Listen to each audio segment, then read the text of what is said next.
Tonight, the Lightning go for a record-setting 12th straight win. Plus, there's no way the Bolts are going to be active at the trade deadline this year. Right? I'll tell you why they may be more of a player than you think. Coming up on today's Locked on Lightning.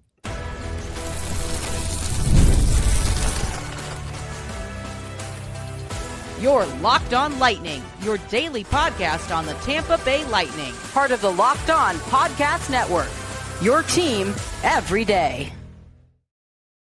Thank you for making Locked on Lightning your first listen of the day. Every single day, we are your free daily Tampa Bay Lightning podcast, part of the Locked on Podcast Network, now the #1 sports podcast network.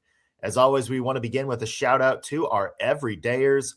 Those of you who tune into every single show, every single day, we love you and appreciate the support you give us week in and week out.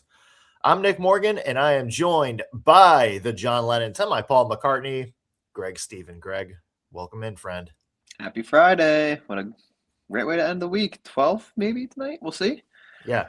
It's a big if. If the Lightning win tonight against the St. Louis Blues, it will be their record-setting 12th straight win. One very important key to that game coming up here in just a second. Plus, trade deadline talk is heating up. If you've checked Twitter over the past 24 hours, sounds like there might actually be some trades soon in the works around the NHL with some of the top deadline targets. And Tampa Bay Lightning, despite what the roster situation is, despite what the cap situation is, might be more of a player in this year's deadline than you think. We'll talk about that and potential trade targets all coming up on today's show. Before we dive in, do want to mention today's episode is brought to you by Game Time. Download the Game Time app, create an account, and use code LOCKEDONNHL for $20 off your first purchase. All right, Greg, big one tonight. Yeah. Lightning Huge. taking on the St. Louis Blues, 8 p.m. Eastern puck drop in St. Louis. At stake, the 12th consecutive win for the Tampa Bay Lightning. It would be the longest win streak in Lightning history. Greg, do we see it happen tonight? I think it should happen. And the reason I say that is because, well, look at the opponent. Also, of note, the Lightning this year, incredible on the road. I was looking at the records between home and away for all the teams last night, and I think they're 17-4 on the road. Yeah. Unbelievable record for the away games. And this is an away game. And they've been on a heater away these past few, as we've seen. So combine the opponent with the road, and I think this can get done. This can get done. I agree with you. But here's the thing, Greg. And I'm just going to put this out there. The Blues this year are pretty bad. Yes. Bottom half of the West. Worst offensive team in the NHL. Yes. Second worst defensive team in the NHL. Jordan Binnington is flirting with NHL historic bad numbers for a starter. And their best player, their leading scorer, Robert Thomas, is going to be out for this game due to injury. Mm-hmm. Why does this feel like a trap?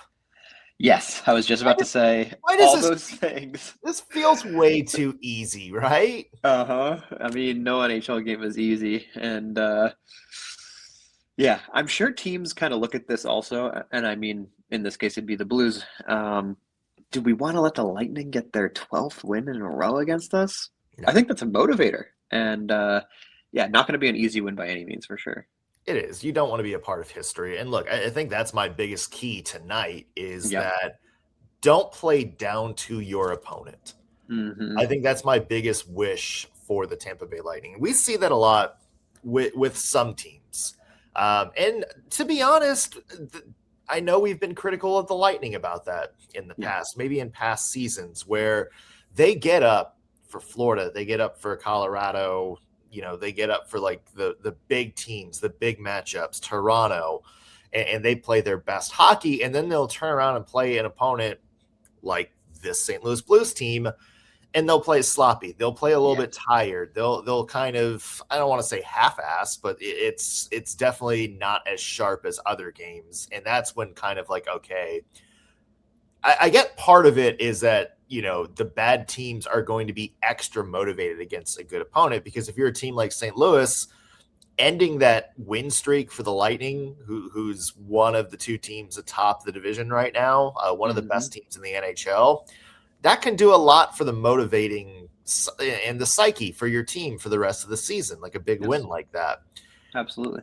So if you're the Bolts, you got to treat the Blues like they're the Florida Panthers or the Colorado Avalanche or the Toronto Maple Leafs. You've got to be on it this game and not get caught in the narrative of this should be an easy win. Yeah, completely agree with you. And you kind of touched on my key of the game, which is actually going to be goaltending. And the reason I was going to say that is because of kind of what you said about Binnington, but also Bassey has just been unbelievable lately. We talked about that the other day. And as long as he keeps that up and, Cooch continues his magic and team plays their game, there's just really no reason to lose this. So yeah, I think it gets done. I'm going to go with the prediction that I think they get the 12th straight tonight. I think it happens. You did mention goaltending. If it's Joel Hofer for the St. Louis Blues, or Hoffer, I don't know. I don't watch a lot of Blues, so somebody like that. He has done better than Binnington this season. He's slowly, I would say, probably taking over that starting job. He's been getting more stats or more starts as the year goes on. And unlike Binnington, he's actually been pretty sharp. In fact, he just had a shutout against Carolina his last start. So if it is Hofer, there's a little bit more of, I think, a challenge. And then I will say the other thing with Binnington is his numbers are really bad this season, but that's sort of been the Jordan Binnington experience. Is he'll have just a run of really bad games, and you're like, all right, there's the end of the Jordan Binnington run, and then all of a sudden he'll just go on a heater out of nowhere. So I think if you're the Lightning, you're on alert for that a little bit, but two decent goaltending options either way. For sure. I think either goaltender, though, is worse than Vasilevsky, and as long as he plays his game, it's not going to matter. And also, something of note, 2 days off, and we just watched them win back-to-back on the road. Now they have had 2 days to kind of rest, recoup, and here we go. They set themselves up for this 12th. So, yeah, I think all signs point to win, but we will see. Like you said, not an easy task, and got to make sure you're not taking this lightly by any means. Yeah, I'm with you there. I do want to throw out a wild stat, Greg. We mentioned Robert Thomas, the Blues leading scorer, arguably best player, potential trade target, if some of the rumors out there are to believe. He's out of this game. That means coming into tonight, the leading scorer on the Blues that's going to be on the ice is Pavel Buchnevich with 24 points. Wow. There are 6 Lightning players who have more than that. So 6 Lightning players have more points than the Blues' active leading scorer in this game. It feels wild to me. It is wild. It really is to have half your, well, not half, but a third of your lineup better than their whole roster. But yeah, I mean, Thomas is a playmaker, and the fact that he's not in, I mean, that's like playing without Kucherov, right? I mean, it's the same thing in my eyes. So huge blow to their team. Yeah, exactly. I'm going to ask some predictions coming up here a little bit later in the show, including somebody who's going to score a goal and the dreaded over-under. That one's all you, Greg. All right. But first, let's get to some trade talk. There's a lot of trade chatter happening around the NHL right now, some deals in the works. And could the Lightning, more than expected, maybe be a team to watch at the deadline this year? It seems far-fetched, but there might be some reasoning behind it. More coming up on today's Locked on Lightning. Today's episode is brought to you by Game Time. There is nothing like being near the ice, the boy aquarium, during hockey season. The speed, the hits, the atmosphere, it's unmatched. And watching at home is great, but being in the rink is a completely different experience. The only thing that can get in the way is getting tickets. We're talking about the long online queues, the endless screens, and the prices that seem to jump right before you hit that checkout button. That's why the Game Time app gives the advantage back to fans. It's the hack for unlocking amazing NHL tickets and experiences in just a few steps. I love using the Game Time app for everything, not just NHL games, but concerts, comedy shows, other sports, theater tickets, anything you can imagine. Game Time's got deals. All you have to do is open out the app and see what events are in your area. One of my favorite features is seeing the view from my seat before buying, so I know exactly what I'm getting, and I know I won't have to sit behind any weird poles or beams or anything like that. The zone deals are also clutch. It is a feature that lets you just choose the section you want to sit in, and Game Time picks the seats for you, saving even more. There's also NHL tickets for as low as $25 on there right now. Makes it easy to plan a game night. And the best part of all, the fees are included up front. So the price you see when you're scrolling for tickets is the price you're going to pay for checkout. Take the guesswork out of buying NHL tickets with Game Time. Download the Game Time app, create an account, and use code LOCKEDONNHL. Again, that's LOCKEDONNHL for $20 off your first purchase. Terms apply. Again, create an account and redeem code LOCKEDONNHL for $20 off. Download the Game Time app today. We are back on Locked On Lightning. Nick Morgan here alongside Greg Stephen. And Greg, it's almost Christmas time for NHL fans, or at least older school NHL fans. The trade deadline right around the corner, man. Some of my favorite time of the year, honestly. I really love it. I always sit there and watch the show all day. It's great. Yeah, I have, I hope nobody's listening, but dating back to college, would quote unquote be sick for a class so I can sit in the dorm room with a laptop and watch TSN's Trade Center all day. There have been a couple of times that I've called out sick for work because of it. Nice, me too. Not at my current job, because the trade deadline the last couple of years has been awful, but not so jobs good. I hated. Yes, I was That's watching. Fair. Look, this is a trade deadline. If you're looking at this from the Lightning perspective, which feels like up front the Lightning aren't going to be big players. You look at this and see all the people on an IR. You see sort of the logjam around the roster and so many players playing very well.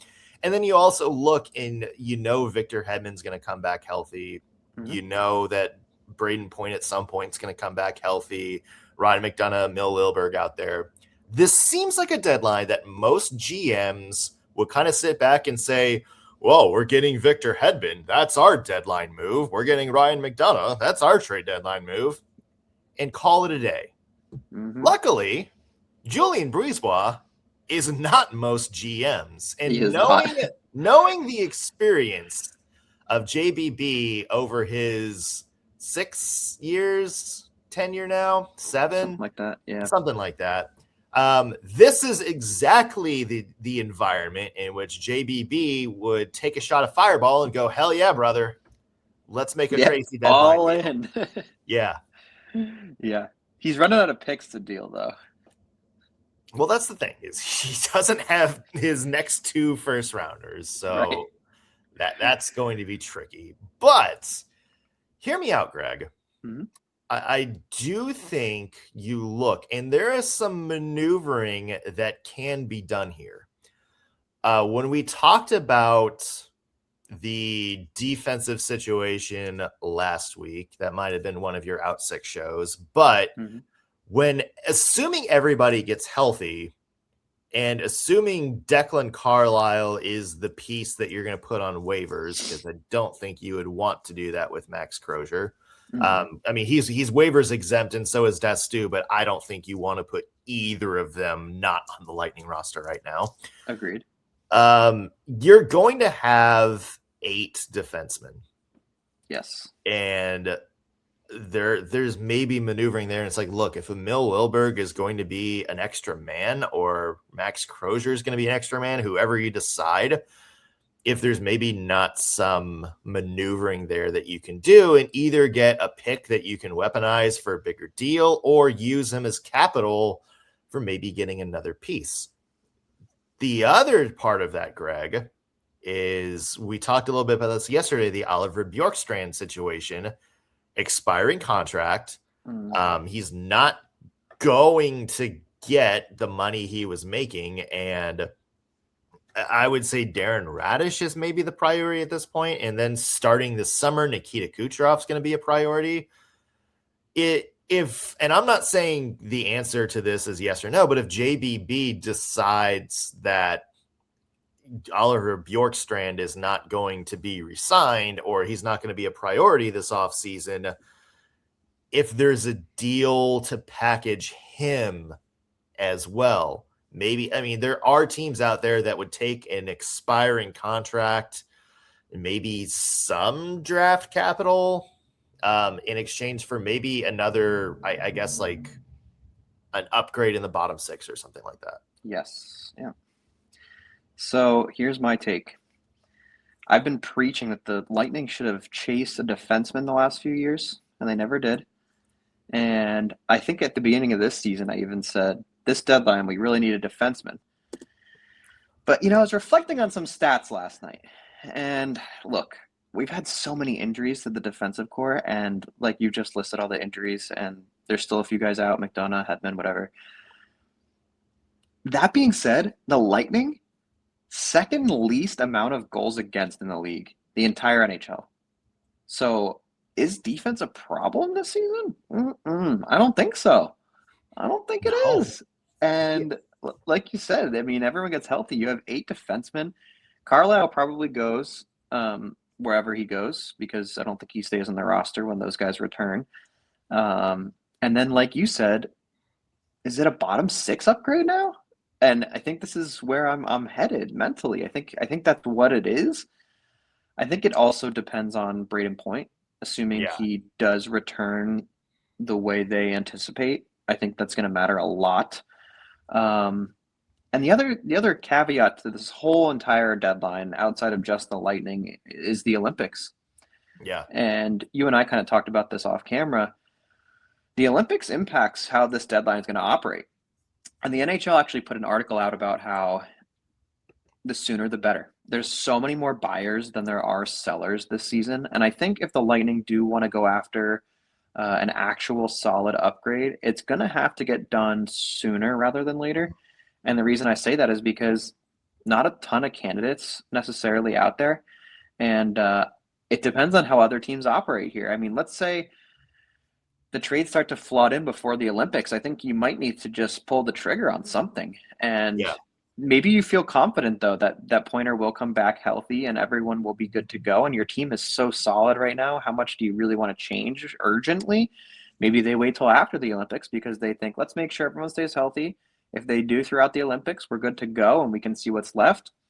Or is it, let's just go after something while we can, And I think that's going to be a huge decision for JBB, like you said. And who are you sacrificing? Because I think you're going to have to give something up, especially because your roster is pretty full. I mean, you could argue the fourth line can be up and down, but I think, you're making some large decisions here. Yeah. The trade deadline, I think, has evolved a little bit to where it's not necessarily like the trade center we grew up with, where just everybody's making moves in the last deal. We saw a couple of big moves made right before the Christmas roster freeze. And now it seems, because I believe there's going to be another roster freeze for the Olympics. Yes. 2 weeks. I think you're going to see more deals done there. And so I'm with you. I do think it's a little bit more of a, I guess it's kind of going to be more of a who strikes first instead of let's wait at the deadline and see where we are. And to your point, Rasmus Anderson, who a lot of people are rating as the number 1 target. There's chatter from Pierre LeBrun today that he thinks a Rasmus Anderson trade is close. To the point where he's not necessarily at where he's going to be healthy scratched, but you may start seeing him healthy scratched a little bit already this early. So the deadline has changed, and I think the strategy around it has changed. And even from an entertainment value, I don't think the trade center deals are as fun as they were growing up. Agreed. I think the days of seeing like, a perennial 5-time All-Star getting swapped for, as a rental, I don't think that's happening anymore. No. Mm-mm. But and the other thing is, like, kind of with your point, is we've already seen some trades happen. Like Quinn Hughes, he went to the Wild, like a month ago now? yeah, Or 3 weeks, something like that. And I don't know that anyone really saw that coming at that time. And then no, you saw the Oilers swap goalies already for some reason. Just very interesting. It's like teams don't really wait around as much anymore. yeah. I agree with you. It's kind of who strikes first. You touched on it a little bit, Greg, about the Lightning's trade deadline strategy, and you mentioned bottom six. There is a spot for top six, and an NHL writer threw out an interesting name for the Lightning to chase. Let's talk about it after the break, shall we? All right. That's a good cliffhanger there. We'll talk about whether that is a pipe dream or something the Lightning can chase. More coming up in just 1 second. Today's episode is brought to you by FanDuel. The wild card round is over, and we are on to the next round of the NFL playoffs, which means FanDuel is in playoff mode.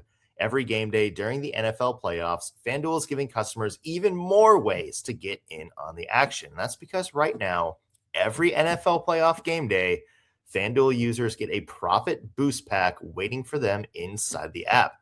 That's right. Each game day, you'll see a pack loaded with multiple profit boosts that you can apply to the bets you like the most. All you have to do is open your profit boost pack first thing on game day and see what boosts you want to apply. The boost lets you lean into your game day instincts, whether you're backing momentum, defense, QB play, or coaching. The boosts give you more juice on the bets you already like instead of forcing you to bet something new. Every play feels bigger, and the boosts make your bets feel that way too. You make the picks, then apply your profit boost to go after even bigger payouts while the playoffs get rolling. So visit FanDuel, official sportsbook partner of the NFL, and grab your profit boost pack every NFL playoff game day. You can also download the FanDuel app straight to your phone to play. Again, FanDuel, official sportsbook partner of the NFL. Today's episode is also brought to you by Indeed. If you've ever hired somebody who looked good on paper but didn't wind up being the right fit, you know how frustrating that can be. When you want candidates who truly match what you're looking for, trust Indeed sponsored jobs. If you're hiring, Indeed is all you need. Stop struggling to get your job post seen on other sites. Indeed sponsored jobs put your posts at the top of the page and help you reach the right candidates faster. If I needed to hire someone for the show, you're on thin ice, Greg. I'd go straight to Indeed and be very specific about what I needed. Real experience, not just a resume buzzword. So instead of struggling to get your job post seen, Indeed sponsored jobs takes your listing, the keywords, and then helps you match what you're looking for with quality candidates. The sponsored jobs also boost your posts to the people that are the best match for your role, which makes a real difference. And according to Indeed data, sponsored job posts directly on Indeed are 90% more likely to report a hire than non-sponsored jobs. Spend more time interviewing candidates who check all of your boxes with less stress, less time, and more results using Indeed sponsored jobs. Listeners of Locked On Lightning get a $75 sponsored job credit to help give your job the premium placement it deserves at Indeed.com/lockedon. Again, go to Indeed.com/lockedon right now and support the show by saying you heard about it on Locked On Lightning. Terms and conditions apply. Hiring, do it the right way with Indeed. We're back on Locked On Lightning. Nick Morgan here alongside Greg Stephen. And Greg, we're talking about trade deadline for the Tampa Bay Lightning and maybe some strategy and some names out there. I'm going to ask, did you see the name that Dmitry Filipovich threw out there as an option for the Lightning? I did not, but let me take a stab in the dark. Okay. Is it Artemi Panarin? It was Artemi Panarin. Oh, yes, that's who I was going to guess. Okay, so maybe the biggest name on the market right now. He's probably going to be the biggest unrestricted free agent. There's no way, right? Okay, here's my logic, right? I think it's possible because one, Artemi's getting older, and definitely a sought after guy. I think a lot of teams are going to want that, right? I mean, he's a god. But here he's Russian. Tons of Russians on the Lightning, and that chemistry is key. Yeah. And also it's the bread man. Hello. Like, but it's not his decision. It's No, the of New course York not. Rangers' decision. it is. And It is. I don't think I couldn't. Is it still Chris Drury? I don't know. I cannot for the life of me Think know. so. I don't know who the Rangers GM is right now, but whoever it is, I don't think they're going to be like, the Lightning have a lot of Russians. Bread man's Russian. No. He'll like it there. Yeah, we'll take No. Oliver Bjorkstrand in a second-round pick for the best blue chip we have on this team right now. No, for I sure don't see not. that's happening. No, but I think as a Bolt, you're thinking, oh, this is a good addition. That was more my point. But Yeah. Oh, no. As an addition, he'd be awesome. yeah. But the other thing is, like, the Rangers are atrocious right now, right? They're last in the division, I believe, and they've got to be bottom of the conference or at least close. So they are, I think, waving the white flag. So they're looking at revamp this team. I mean, they kind of started that, right? They dealt Trouba, they dealt Kreider, so they already dismantled what they had. Yeah. And the fact that Panarin's on the move, almost certainly, is they're all available, I think, at this point. So even if it's not Panarin, I think the Rangers are a good team to look at for other guys, maybe. Yeah.